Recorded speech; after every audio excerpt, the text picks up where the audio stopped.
Hey, it's Michelle here with Restored Ministries, and today's been an excellent day. I went for my walk. It's cold in Texas, so that's why I have my ears covered. I met my girlfriends for brunch. We had an awesome time.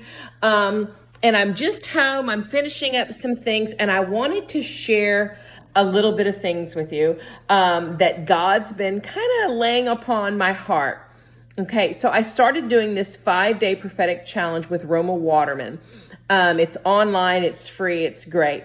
And in one of the exercises, it was saying to ask the Lord what was the word he wants to give you for 2020. Well, I do that every year, and usually I get a word. But this year I didn't get a word. I got more of like a phrase, and I kept feeling that the Lord kept telling me vision and voice, sight and sound, what do you want me to do? And then before I started the prophetic challenge, I started getting this song every single night.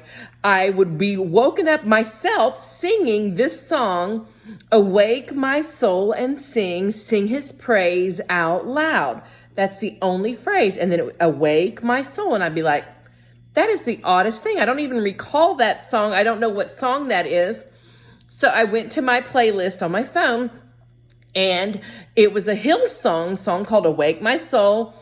And I started listening to the words, and wow, it was like God was speaking to my heart. I was like, okay, that's pretty cool. Well, I started doing my homework, and then I think it was day one, and I was asking the Lord, what is the word? I don't really know, what a word. And I felt like he said, awaken.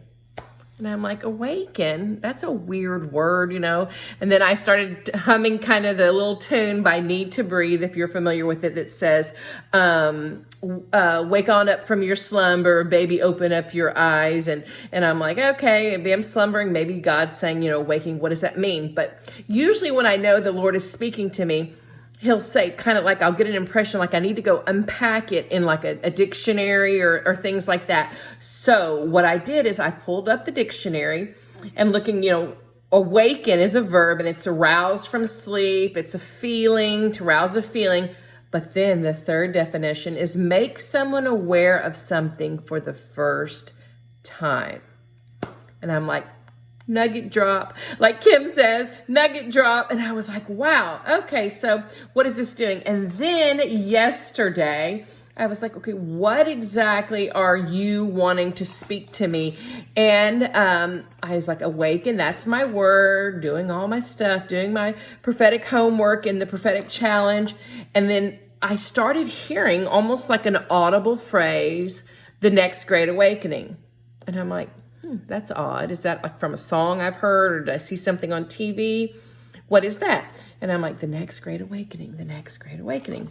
I don't really know what exactly that means. And so I had no clue what exactly the next great awakening is. And our homework was to pick a few verses and to do that. And so my word was awaken. I'd been waking up to this song, Awake My Soul. And then awaken, the definition was, having someone see something for the first time. And I'm like, okay, that's okay. This is pretty interesting, Lord. And then the whole phrase, next great awakening. I'm like, okay. And then a verse popped out at me.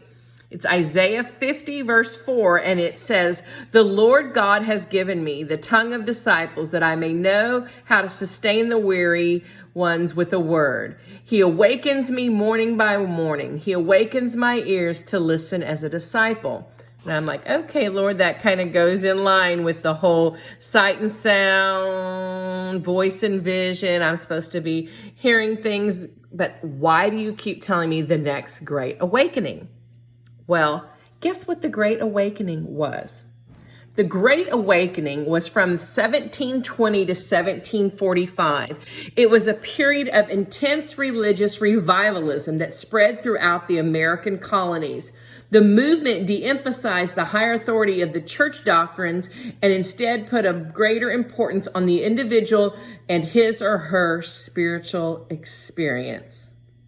There's a whole lot more about the Great Awakening, but it led to breaking free from religious traditions and seeking out Middle East, and actually seeking out the Lord. So it affected the colonies because it affected people's attitudes from the organized religion. And so the Lord personally, in several different situations, has been showing me that his nature has been grossly misinterpreted, that his character has kind of not been characterized correctly. So I'm still unpacking this word, but I feel like God is stirring something more, but the next great awakening is coming. So I hope that you're encouraged by this word. Stay tuned. I'll unpack it. I'll let you know. I'm not sure what all God's doing with it, but I know that he's doing something. So the next great awakening is coming. Have a blessed day.